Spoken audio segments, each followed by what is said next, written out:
ഒരിക്കൽ പോലും നാടക പ്രസ്ഥാനം എനിക്ക് നിരാശ ഉണ്ടാക്കിയിട്ടില്ല. ഇതൊക്കെ നമ്മൾ പറയുമ്പോഴും നിരാശ ഉണ്ടാക്കി ഒരിക്കലും വേണ്ടായിരുന്നു, വേറെ വല്ല പണി നോക്കിയാൽ മതിയെന്ന് എനിക്ക് തോന്നിയിട്ടില്ല. പ്രത്യേകിച്ച് നമ്മൾ ഈ പുറത്തൊക്കെ പോകുമ്പോൾ എല്ലാം അതിൻ്റെ മൂല കാരണമെന്ന് പറയുന്നത് ഈ രസകരമായ കുറേ കാര്യങ്ങൾ. ഒരിക്കലേ ഞാൻ അമ്പലപ്പുഴ എന്ന് അവിടുത്തെ ഒരു വർക്കും കഴിഞ്ഞേച്ച് തിരിച്ച് ബസ്സിൽ ഒരു KSRTC ബസ് തിരിച്ച് ഞാൻ കോട്ടയത്തിന് വരിക. തിരുവല്ല അവിടെ നിന്ന് അമ്പലപ്പുഴ തിരുവല്ല വണ്ടിയെ കയറി ബസ് കയറി വരിക. വൈകുന്നേരം ഒരു 3:30 കഴിഞ്ഞിട്ടാണ്. ഭയങ്കര തിരക്കാണ്. അപ്പോൾ അമ്പലത്തിൻ്റെ അവിടെ നിന്ന് വണ്ടി വിട്ട് വന്ന തൊട്ടടുത്ത് ഒരു സ്കൂളിൻ്റെ അവിടെ വന്നപ്പോഴത്തേക്ക് നിറയെ +2 +1 പിള്ളേർ, ഹൈസ്കൂൾ ക്ലാസ്സുകൾ പഠിക്കുന്ന കുഞ്ഞുങ്ങൾ എല്ലാം കൂടി ഇടിച്ച് കയറി. ഞാനും ഇങ്ങനെ തൂങ്ങി പിടിച്ച് അതിൻ്റെ ഇടയ്ക്ക് നിൽക്കുക, പിള്ളേരുടെ ഇടയ്ക്ക് നിൽക്കുക. അപ്പോൾ അന്ന് മൊബൈൽ ഫോണുള്ള സമയം. എൻ്റെ അന്നത്തെ ആദ്യകാലത്ത് ഒരു മൊബൈൽ ഫോണിൻ്റെ റിങ് നമ്മുടെ സാധാരണ ഈ കോളിംഗ് ബെല്ലില്ലേ റൊന്നടിക്കുന്ന റിങ്ങായിരുന്നു.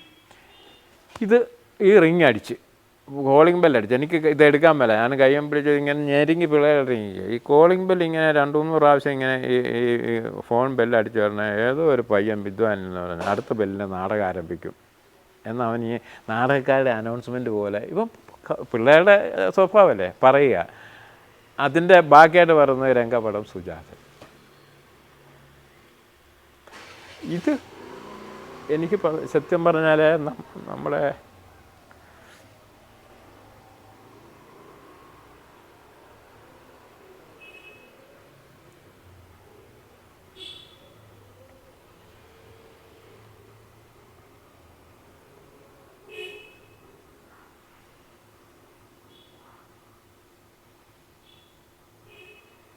ഞാൻ ചിലപ്പോൾ ഇങ്ങനെ ചെറിയ കാര്യത്തിന് ഇതാവും.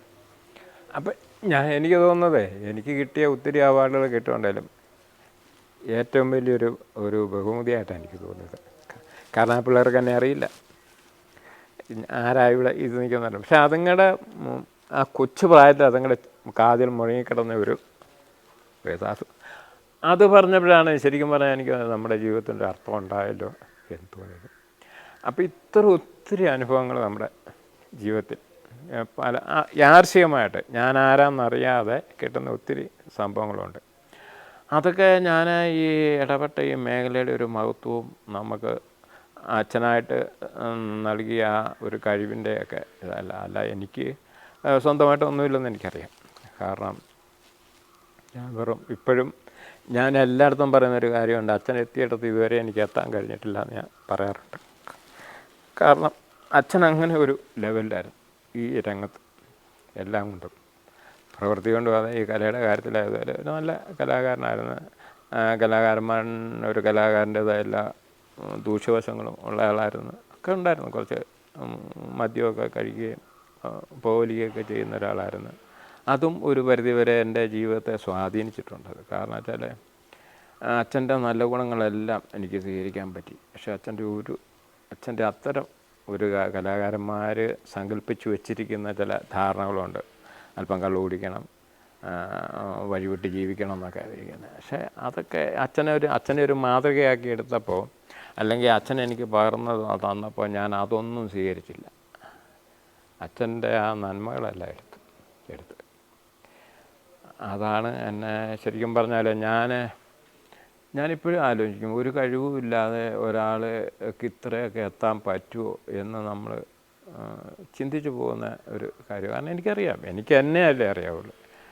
എന്നെ അറിയാൻ എനിക്കല്ലേ മറ്റു പുറത്തുള്ളവർക്ക് അറിയാൻ പറ്റുകയില്ല. അത് ഓരോ വ്യക്തിയെയും അവരവരെ മനസ്സിലാക്കുന്ന അത്രയും പേർ ആർക്കും മനസ്സിലാക്കാൻ പറ്റുകയില്ല. അതൊക്കെ വെച്ച് നോക്കുമ്പോൾ ഞാൻ ഈ ഒന്നും ഒരു കഴിവുമില്ലാത്ത ഒരാൾ ആർട്ടിൻ്റെ ഒരു മേഖലയിലും സഞ്ചരിക്കാതെ ഈ ഒരൊറ്റ റൂട്ടിൽ കൂടെ മാത്രം സഞ്ചരിച്ച് ഒരു 56 വർഷം ഇവിടെ ജീവിക്കുക, കുറേ പേരുടെയെങ്കിലും മനസ്സിലൊക്കെ ഒരു സ്വാധീനം ഉണ്ടാകുക എന്നൊക്കെ പറയുന്നത് ഒരു വലിയ ഭാഗ്യം തന്നെയാണ്. അപ്പം അതുകൊണ്ട് ഞാൻ പറഞ്ഞു വന്നത്, നാടകം എന്ന് പറയുന്ന ഈ പ്രസ്ഥാനം ഒരിക്കൽ പോലും എനിക്കൊരു നിരാശ ഉണ്ടാക്കിയിട്ടുള്ളതല്ല. മറിച്ച് അതിൽ നിന്ന് എനിക്ക് കിട്ടിയിരിക്കുന്ന ബെനിഫിറ്റുകൾ ഭയങ്കര. കാരണം വെച്ചാൽ ഞാൻ എപ്പോഴും ആലോചിക്കും, ഒരു ഫങ്ഷനിൽ ഇപ്പോൾ ഈ അടുത്ത ഒരു ഫങ്ഷനിൽ നമ്മുടെ ഒരു മിനിസ്റ്റർ ആ ഫങ്ഷൻ ഇങ്ങനെ എനിക്ക് ആദരവാണ് ഒരു അവാർഡ് തരുന്നതാണ്, എസ് എൽ പുരത്തിൻ്റെ പേരിൽ അവാർഡ് തരുന്നതാണ്. അപ്പോൾ ഞങ്ങൾ ഒത്തിരി 1 മണിക്കൂറോളം കഴിഞ്ഞു മിനിസ്റ്റർ വന്നപ്പോൾ. മിനിസ്റ്റർ വന്ന് കഴിഞ്ഞേച്ച് പുള്ളി വന്ന് ഞങ്ങൾ മീറ്റിംഗെല്ലാം തുടങ്ങി. പുള്ളിയുടെ പ്രസംഗ സമയത്ത് പുള്ളി പരസ്യമായിട്ട് സുജാത മാഷെ ക്ഷമിക്കണം കേട്ടോ, ഞാൻ താമസിച്ചെന്ന് പറയുന്ന ഒരു സാഹചര്യം. അപ്പോൾ ഇതൊക്കെ എന്ന് പറയുന്നത്, ഞാൻ പറയുന്ന ഒരു മനുഷ്യൻ്റെ വ്യക്തി ജീവിതത്തിലേ ഒന്നും ബോധപൂർവം ചെയ്യാതെ, അതാണ് എൻ്റെ ഒന്നും ഞാൻ എൻ്റെ ജീവിതത്തിൽ ഇന്ന് ഒരു അവാർഡ് വാങ്ങിച്ചെടുക്കണമെന്നും പറഞ്ഞ ഒരു നാടകത്തിന് ഈ സെറ്റ് ഒരുക്കിയിട്ടില്ല, ഒന്നുമില്ല. എല്ലാം നമുക്ക് വന്നു ചേരുന്നതല്ലാതെ അംഗീകാരങ്ങളെല്ലാം ഒക്കെ. അപ്പോൾ അതൊന്നും അതിനു വേണ്ടി നമ്മളായിട്ടൊന്നും ചെയ്യരുത്. ഞാൻ ഇപ്പോൾ ഏറ്റവും ഈ ആധുനിക കാലത്ത് ഞാൻ ഏറ്റവും പുറകെ ജീവിക്കുന്ന ഒരാളാണ്, പ്രാകൃതനായിട്ട് ജീവിക്കുന്നത്. കാരണം എനിക്ക് ഫേസ്ബുക്ക് അക്കൗണ്ടുണ്ട്, എൻ്റെ മകനൊരു അക്കൗണ്ട് ഉണ്ടാക്കിയിട്ടിരിക്കുന്നില്ല, ഞാനിന്നേ വരെ അത് നോക്കിയിട്ടില്ല. വാട്സാപ്പ് എന്ന് പറയുന്നതിനകത്ത് ആരെങ്കിലും പറഞ്ഞാൽ മതി ഇന്നൊരു സാധനം അയച്ചിട്ടുണ്ട് കേട്ടോ, അത് നോക്കണേ എന്ന് പറഞ്ഞാലേ ഞാൻ നോക്കും. എനിക്ക് ശീലമില്ല അതൊന്നും. ഫോണെന്ന് പറയുന്നത് ഞാൻ ഫോൺ വിളിക്കാനും ഫോൺ അറ്റൻഡ് ചെയ്യാനും മാത്രം ഉപയോഗിക്കുന്ന ഒരു കാര്യം. വല്ലപ്പോഴും പാതിരാത്രികളിൽ പോയി കിടക്കുമ്പോൾ എങ്ങാനും വല്ല ഈ സിനിമയോ വല്ലോ അതിനകത്താണ് ഒന്ന് കണ്ടെങ്കിലായി. ഇപ്പോൾ ഈ അടുത്ത കാലത്തായിട്ട് ഈ നോവൽ കേൾക്കുന്ന ഒരു ശീലം തുടങ്ങിയതുകൊണ്ട് ഇപ്പോൾ DC ഒക്കെ ഇറക്കുന്ന വായനയുണ്ടല്ലോ. അതല്ലാതെ ഞാൻ ഈ ആധുനിക കാലത്ത് ഇന്നേ വരെ ഞാൻ വരച്ച ഒരൊറ്റ സീൻസിൻ്റെ ഫോട്ടോ ഞാൻ ഈ ഫോണിലെടുത്തിട്ടില്ല. ഇപ്പോൾ കാണുന്നതെന്ന് വെച്ചാൽ ഒരു ചെറിയ സാധനം നമ്മളെല്ലാം നമ്മളെ തന്നെ മാർക്കറ്റ് ചെയ്യുന്നൊരു കാലത്താണ് നമ്മൾ ജീവിക്കുന്നത്, സ്വയം അവർ. അതുകൊണ്ടാണല്ലോ ഈ പുതിയ പ്രൊഫൈലാണ്, ഞാൻ എൻ്റെ പുതിയ പ്രൊഫൈൽ ഫോട്ടോ എന്നും പറഞ്ഞ എടുത്തിട്ട് ഫേസ്ബുക്കിൽ ഇടുക. ഇത്തരം ഈ എക്സിബിഷനിസമാണല്ലോ ഇപ്പോൾ നടക്കുന്ന മുഴുവൻ. പക്ഷേ ഞാനറിയില്ല, ഞാൻ അതിൻ്റെ മറ്റു ദൂഷ്യങ്ങളോ ഇതൊന്നും അറിയുന്നതുകൊണ്ടോ ഒന്നുമല്ല. പക്ഷെ എനിക്ക് താല്പര്യമില്ലെന്ന് പറഞ്ഞാൽ ഞാൻ അതിന് പ്രാധാന്യം കൊടുക്കുന്നില്ല.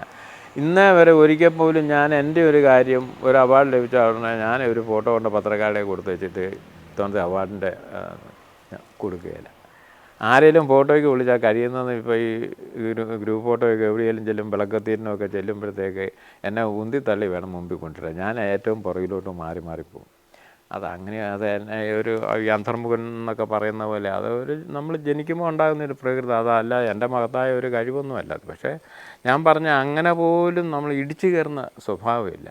ഈ ഒരു ഇടിച്ചു കയറ്റം ഇല്ലാഞ്ഞിട്ട് പോലും നമുക്ക് ഇങ്ങനെ ഒരു മുഖ്യധാരയിൽ നിൽക്കാൻ പറ്റിയെന്ന് പറയുന്നത് ഒരു വലിയ അനുഗ്രഹം തന്നെയാണ്. ഇത്രയും വർഷങ്ങളായിട്ട് 1/2 നൂറ്റാണ്ടൊക്കെ ഒരു മേഖലയിൽ വർക്ക് ചെയ്യുക എന്ന് പറയുന്നത് ചെറിയ കാര്യമല്ലല്ലോ. 1/2 നൂറ്റാണ്ട് നമ്മൾ കഴിയുന്നത്ര പുറകോട്ട് പോകാതെ ഒരു ലെവല് സൂക്ഷിച്ചുകൊണ്ട് ഇപ്പോഴും പോകുന്നു എന്ന് പറയുന്ന ഒരു കാര്യം. ആ നാടകത്തിൻ്റെ സെറ്റിൻ്റെ ഡീറ്റെയിൽസ് സംവിധായകൻ തന്നു കഴിഞ്ഞപ്പോൾ ഒരിക്കലും സ്റ്റേജിൽ നമുക്ക് പ്രവർത്തിച്ച് കാണിക്കാൻ പറ്റുന്ന സാധനമല്ല. പക്ഷേ അതിനൊരു പുതിയൊരു ഡിവൈസ് ഉണ്ടാക്കി, ഒരു പുതിയ ഡയമെൻഷനൊക്കെ സെറ്റിൻ്റെ ഡിസൈനിങ്ങിലുണ്ടാക്കി അത് ചെയ്തപ്പോൾ അത് വളരെ കൗതുകകരമായിട്ട് തോന്നി. ആൾക്കാരത് എടുത്ത് അതിന് അവാർഡും കിട്ടി.